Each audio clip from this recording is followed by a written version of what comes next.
కొత్తపేట గ్రామ ప్రజలందరికీ good morning, మళ్ళీ నమస్కారములు, నా హృదయపూర్వక నమస్కారం అందరికీ. మేము అంత మా డాక్టర్లందరం సర్జన్స్ అన్నమాట, ఆపరేషన్ చేసే స్పెషలిస్టులము. అయితే ఇప్పుడు మొదటిసారి భారతదేశంలో మా సర్జన్స్ తరఫున మొత్తం భారతదేశం మొత్తంలో ఒక వారం రోజుల మట్టుకు మేము గ్రామ ప్రజలతోని మమేకమై మేము కొన్ని సేవలు అందించాలని అనుకుంటున్నాం అనమాట. అంటే ఇప్పుడు సంవత్సరం పొడుగునా మేము అక్కడ ఎక్కడ ఉంటామో అక్కడ హాస్పిటల్లో మేము సేవలు చేస్తుంటాము. ఇక ఇప్పుడు ఈ వారం రోజుల మట్టుకు మొత్తం ప్రజల్లో జొచ్చుకుపోయి గ్రామ ప్రజలతో కలిసిపోయి మేము సేవలు అందించాలని అనుకుంటున్నాం అనమాట. అందుకోసమని దాని ఉద్దేశం భాగంగా నిన్న ఒకటి మేము గవర్నమెంట్ హాస్పిటల్ అక్కడ మేము మీటింగ్ ఒకటి చేసినాము. తర్వాత ఇక్కడ మన కొత్తపేటలో మీకు హెల్త్ క్యాంప్ కండక్ట్ చేస్తున్నాము. రేపు మళ్ళీ బ్లడ్ డొనేషన్ క్యాంప్ అని అక్కడ నిజామాబాద్లోనే రక్తదానం శిబిరం.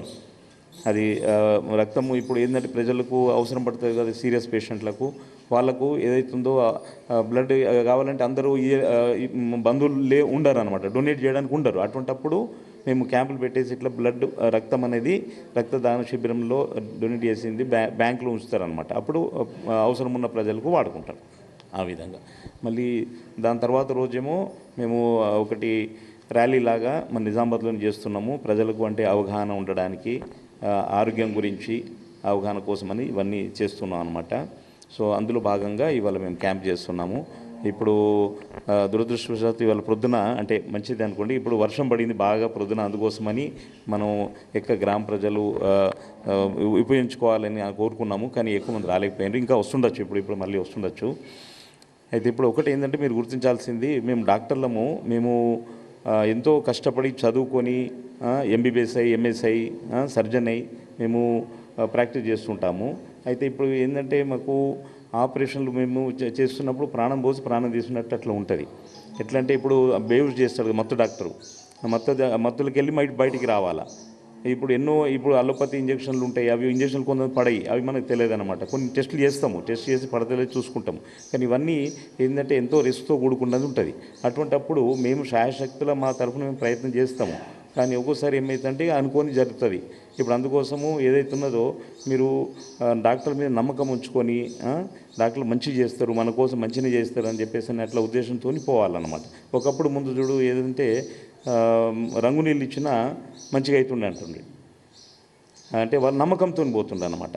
ఇప్పుడు ఏంటంటే ఇప్పుడు ప్రతిదీ ఏదో అనుమానంతో చూడొద్దు డాక్టర్లు ఏంటంటే ఇప్పుడు మీ మంచి కోసమే చేయడానికి ప్రయత్నం చేస్తారు. ఏ డాక్టర్ అయినా కానీ చెడు చేయరు. కానీ ఇప్పుడు ప్రతి వాళ్ళ శరీర తత్వంను బట్టి కొన్ని సందర్భాల్లో కొన్ని రియాక్షన్లు జరుగుతాయి, కొన్ని ఇప్పుడు మనం అనుకున్నటువంటి రిజల్ట్ రాదు. అటువంటప్పుడు డాక్టర్ తప్పు చేసిండు, డాక్టరు కావాలని చేసిండు అన్నట్లు అనుకోవద్దు. అది మనము ఏదైతే ఉన్నదో మేము అన్ని మెషిన్లు పెట్టుకొని అన్ని పరికరాలు పెట్టుకొని అన్ని జాగ్రత్తగా అన్నీ చేస్తాము. అయినా కూడా ఓసారి మన చేతిలో ఉండదు, మనం దేవుళ్ళం కాము కదా. అది ఏదైతుందో మేము చేసే ప్రయత్నం చేస్తాం. అటువంటిప్పుడు కొన్ని సందర్భాల్లో ఏదైనా జరగవచ్చు. జరిగిన దానికి మీరు ఏంటంటే కొంచెం మాతో సహకరించి అయ్యో డాక్టర్ సాబ్ అన్ని ప్రయత్నాలు చేసిండు కానీ మన అదృష్టం అన్నట్టు అనుకోవాలి. కానీ మీరు కొంచెం లొల్లి పెట్టడం కానీ అటువంటిది కానీ దయచేసి చేయకూడదు. అట్లా ఇదొకటి. ఇంకోటి ఏంటంటే మీరు ఆరోగ్యం గురించి కూడా మీరు చాలా శ్రద్ధలు తీసుకోవాలి. ఇక ముందు ఏంటంటే ఇప్పుడు అన్నీ కల్తీ అవుతున్నాయి, దాన్ని ప్రతిదీ కల్తీ వస్తున్నాయి. అయితే దాంట్లో మీరు ఏంటంటే ఎక్కువ దిగుబడి అవుతుంది అని చెప్పేసి అన్ని ఫర్టిలైజర్లన్నీ వేస్తుంటాం. అటువంటిది కొంచెం మటుకు మీరు మన ఆరోగ్యం కోసము ఆర్గానిక్ అంటే ఇది మనము ఎరువులతోని మన న్యాచురల్ పద్ధతి ఎరువులతో దాంతో పండించుకొని తింటే మనకు శక్తి వస్తుంది. పాతకాలం ఇప్పుడు వాళ్ళందరు గట్టి ఉంటుండ్రి, ఎందుకంటే అది దాంట్లో శక్తి ఉంటుండే, అది కెమికల్ లేనిది పండిస్తుండ్రి. ఇప్పుడు ఇదంతా అట్లా లేదు, అన్ని కెమికల్ ఉంది కాబట్టి మనకు శక్తి అనేది ఉండట్లేదు. ఇదొకటి మీరు గ్రామంలో కొంచెము అది శ్రద్ధ తీసుకోండి. ఇంకా వేరే ఏంటంటే 3 నియమాలు పాటించుకోవాలి. ఒకటేమో ఆహారం మంచిది తీసుకోండి ఒకటి. తర్వాత వీలైనంత మటు వ్యాయామం, అంటే మీకు రోజు వ్యాయామం అవుతూనే ఉంటుంది. కానీ కొంతమంది ఇవాళ రేపు ఏంటంటే ఇప్పుడు పొలం దాకా కూడా మొగోళ్ళు కొంతమంది స్కూటర్ల మీదనే పోతారు. జస్ట్ 1 కిలోమీటర్ ఉన్నా కానీ స్కూటర్ మీద పోతారు, నడక అనేది తగ్గిపోయింది. సో అదొకటి. వీలైనంత మట్టుకు నడక చేస్తే బాగుంటుందని, మన పొలం కాడికి 1 కిలోమీటర్ 2 కిలోమీటర్ నడుచుకుంటూ పోవాలి, ఆడోళ్ళైనా మొగోళ్ళైనా కానీ. అదొకటి. తర్వాత మళ్ళీ నిద్ర మంచిగా ఉండాలి. రాత్రి కనీసము ఇప్పుడు 7-8 గంటలు నిద్ర ఉండాలి. రాత్రి 7-8 గంటలు పండుకొని పొద్దున 5 6 గంటలు ఇవ్వచ్చు.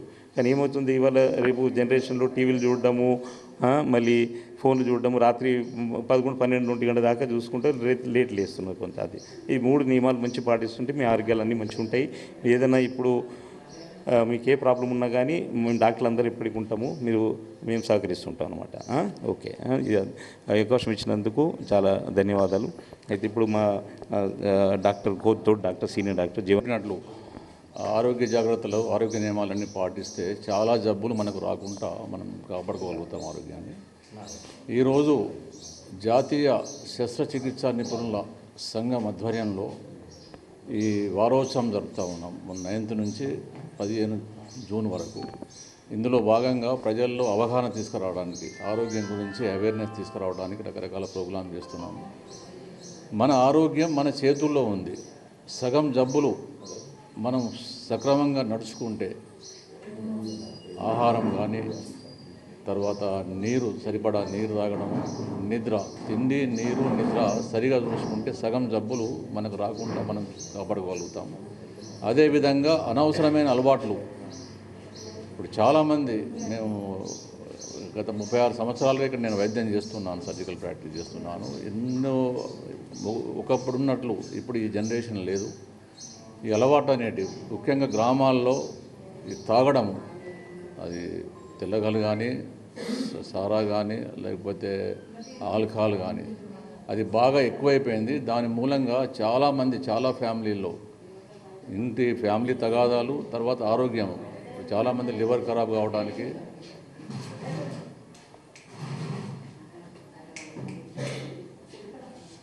ఒకప్పటికంటే ఇప్పుడు లివర్ జబ్బులు మీరు వింటున్నారు, ఎంతోమందికి లివర్ ఖరాబ్ అయ్యి, లివర్ ఫెయిల్ అయిపోయి అవుతున్నారు. అదంతా మనం చేతులారా చేసుకునే. అదేవిధంగా అందరూ ఈ మూకుమ్మడిగా ఈ తాగుడు అనేది మంచిది కాదు. తాగుడు మానిపిస్తే సగం జబ్బులు మనం రాకుండా చూసుకోగలుగుతాము. దాని మూలంగా ఆరోగ్యం ఖరాబ్ అవ్వడము, ఆర్థికంగా నష్టపోవడము, శారీరకంగా పాడవడం జరుగుతూ ఉంది. తర్వాత స్మోకింగ్ అనేది ఇప్పుడు చాలాసార్లు చాలా చోట్ల మేము చెప్తా ఉన్నా కానీ స్మోకింగ్ కూడా తగ్గట్లేదు. బీడీ, సిగరెటు, గుట్కా కూడా చాలా యువకుల్లో అలవాటు అయిపోయింది. ఆ గుట్కా ఈ విలేజ్ డెవలప్మెంట్ కమిటీ ఉంటుంది కదా, గ్రామాభివృద్ధి సభ్యులు, వాళ్ళు శ్రద్ధ తీసుకొని ఊళ్ళో గుట్కా అందుబాటులో లేకుండా తాగడం అనేది మాన్పించడము. తర్వాత ఈ మధ్యన గంజాయి అటువంటివి కూడా మీరు వింటున్నారు పేపర్లు, చాలా ఊళ్ళల్లో చాలా చోట్ల.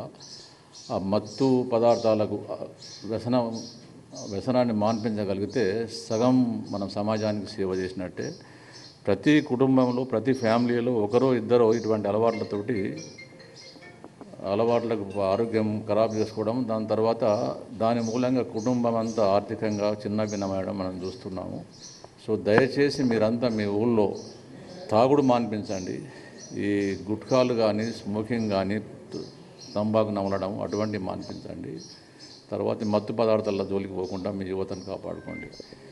ఈ జబ్బులు అనేటివి మాకు సంబంధించినంత సర్జికల్ జబ్బులు అనేటివి, ఇప్పుడు కిడ్నీ స్టోన్స్ ఉంటాయి, మూత్రపిండాలు, రాళ్ళు, అవి ఎందుకు తయారవుతాయి? మనం సరిపోయేటంత నీళ్ళు తాగకపోతే మూత్రం చిక్కగా మడ్డి జమై గట్టి పడిపోయి రాళ్ళు తయారవుతాయి. అవి రాకుండా ఎవరు చూసుకోవాలి? మనం చూసుకోవాలి.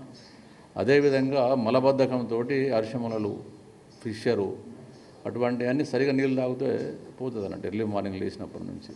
ఇందాక డాక్టర్ గారు చెప్పినట్లు ఎక్సర్సైజు, ఇప్పుడు ప్రతి ఊళ్ళల్లో కావాల్సిన దానికంటే ఎక్కువ బైకులు. ఏ ఊళ్ళో చూసినా ఒకప్పుడు 1-2 బైకులు ఉండేవి, మోటార్ సైకిల్ కానీ, బైకులు కానీ. ప్రతి ఇంటికి ఒక బైక్ అయిపోయింది. 2 కిలోమీటర్ దూరం కూడా బైక్ మీదనే వెళ్తున్నారు పిల్లలంతా. ఆ అలవాటు మాన్పించాలి.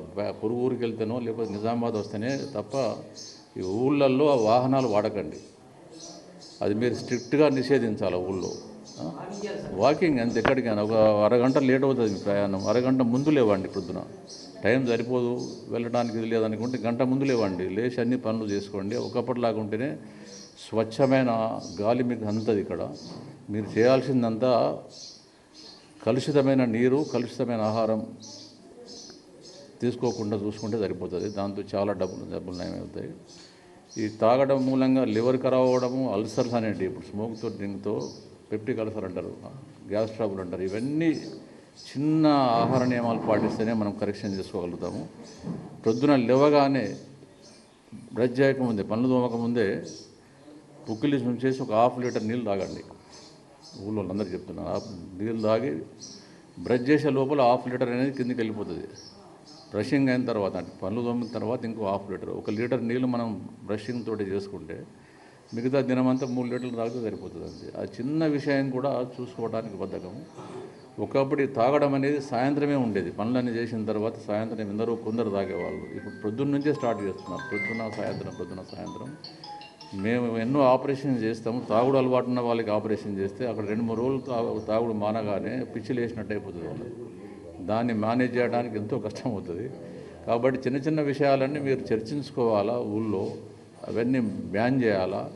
ఎప్పుడో ఫంక్షన్లను అక్కడిక్కడనో తాగుతున్నదంటే అది ఒప్పుకుంటాం, కానీ మిగతా రోజు తాగడం అనేది వ్యసనము. దానివల్ల అన్ని రకాల మన గ్రామానికి, రాష్ట్రానికి, దేశానికి నష్టం. అది అటువంటి వాళ్ళతో ఎటువంటి దురలవాట్లు ఉన్న పిల్లలను మీ కుటుంబంలో ఉన్న ఫస్ట్ అవి మాన్పించండి. మూడోది, మానసిక రోగాలుగా ఎక్కువైపోతున్నాయి. ఒకప్పుడు ఇంత మానసిక వ్యాధులు ఉండేటివి కావు. ప్రతి చిన్న విషయాన్ని మనసులోకి తీసుకొని ఎక్కువ ఆలోచించి, పనికిరాని దాని గురించి బాగా ఆలోచించి మనసు ఖరాబ్ చేసుకొని, మెదడు ఖరాబ్ చేసుకునే వాళ్ళు ఎందరో వస్తున్నారు. మా దగ్గరికి చూయించుకునే తనకు వచ్చే వాళ్ళకు కూడా సగం మందికి ఆ జబ్బుతో పాటు మానసికంగా స్థిరంగా లేకపోవట్లా మేము ఇచ్చిన వైద్యము, మేము చెప్పిన సలహాలు వాళ్ళు పాటించట్లేదు. దాని మూలంగా వాళ్ళకు తొందరగా నయం అవ్వట్లేదు. కాబట్టి ఇవన్నీ నెమ్మదిగా మార్చుకుంటేనే మారిపోతాయి. నేను ఈ గ్రామ సర్పంచులు కానీ, తర్వాత విలేజ్ డెవలప్మెంట్ కమిటీకి విజ్ఞప్తి చేసేది ఒకటే, అన్ని రకాలుగా గ్రామాన్ని డెవలప్ చేసే ప్రయత్నం చేయండి. ఒక రోడ్లు, డ్రైనేజీలే కాదు, ప్రజల్ని కూడా మానసికంగా ఆరోగ్యంగా తయారు చేయడానికి ఏమేమి చర్యలు కావాలనో అవన్నీ మీరు చూసుకోవాలి. ఇవన్నీ చెప్పడానికే, అవగాహన కలిగించడానికే మేము ఇది ఏర్పాటు చేసినాము.